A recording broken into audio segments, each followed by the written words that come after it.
வணக்கம். இன்றைக்கி நம்ம கிச்சனில் என்ன பார்க்க போகிறோம் அப்படின்னு பார்த்தீங்கன்னா, இஞ்சி சட்னி பார்க்க போகிறோம். அதுக்கு நான் இஞ்சி கட் பண்ணி வச்சுருக்கேன், 2 தக்காளி கட் பண்ணி வச்சுருக்கேன். இப்போது நான் புளி எடுத்து வச்சுருக்கேன். புளி வந்து இந்த அளவுக்கு எடுத்துக்கோங்க, இந்த மாதிரி கொஞ்சமாக எடுத்துக்கோங்க. அடுத்து காய்ந்த மிளகாய் வந்து இஞ்சி கொஞ்சம் காரமாக இருக்கிறதுனால அதுக்கு தகுந்த மாதிரி எடுத்துக்கோங்க. தேங்காய் துருவினது 2 பெரிய வெங்காயம் கட் பண்ண. இப்போ ஒரு கடாய் எடுத்துக்கோங்க. கடாயில் 3 டேபிள் ஸ்பூன் நல்லெண்ணெய் ஊற்றிருக்கேன். நல்லெண்ணெய் நல்லா ஹீட் ஆகணும்.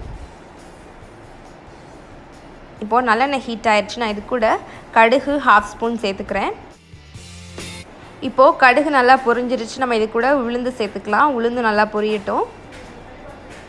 பொரிஞ்சோடனே நம்ம இப்போ காய்ந்த மிளகாய் சேர்த்துக்கலாம். நான் காய்ந்த மிளகாய் ஒரு 6 to 7 காய்ந்த மிளகாய் எடுத்திருக்கேன்.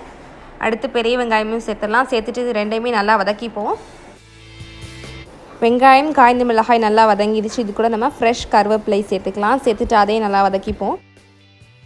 இப்போது தேவையான அளவு உப்பு சேர்த்துப்போம். சேர்த்துட்டு நல்லா மிக்ஸ் பண்ணிடலாம். நம்ம வெங்காயத்தை கூட நல்லா மிக்ஸ் பண்ணிடுங்க. வெங்காயம் நல்லா வதங்கின பிறகு நம்ம இஞ்சியை சேர்த்துடலாம். இஞ்சியும் நல்லா வதக்கிப்போம். இஞ்சியை நல்லா வதக்கிக்கோங்க. இஞ்சியை வதக்கின பிறகு நம்ம தக்காளி சேர்த்துக்கலாம். தக்காளியை நல்லா வதக்கிப்போம்.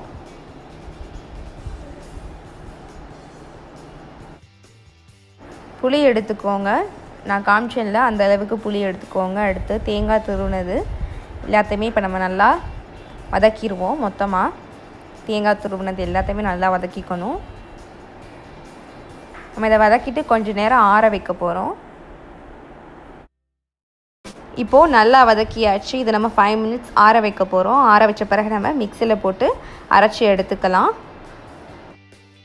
இப்போ நான் அரைச்சி எடுத்துட்டேன். இதில் நான் தாளித்து ஊற்றுறேன். எண்ணெய் ஊற்றி கடுகு கருவேப்பிலை போட்டு தாளித்து இதில் ஊற்றுறேன். இப்போ நமக்கு இஞ்சி சட்னி ரெடி ஆயிடுச்சு.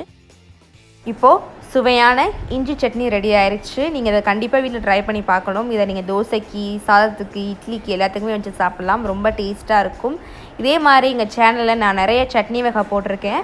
அதெல்லாமே நான் டிஸ்கிரிப்ஷன் லிங்க்கில் கொடுக்குறேன். அதெல்லாம் மறந்துடாமல் செக் பண்ணி பாருங்கள். இந்த வீடியோ பிடிச்சிருந்தால் லைக் பண்ணுங்கள். உங்கள் ஃப்ரெண்ட்ஸ் பக்கம்ச்சா ஷேர் பண்ணுங்கள். மறந்துடாமல் சேனலை சப்ஸ்கிரைப் பண்ணிடுங்க. தேங்க்யூ.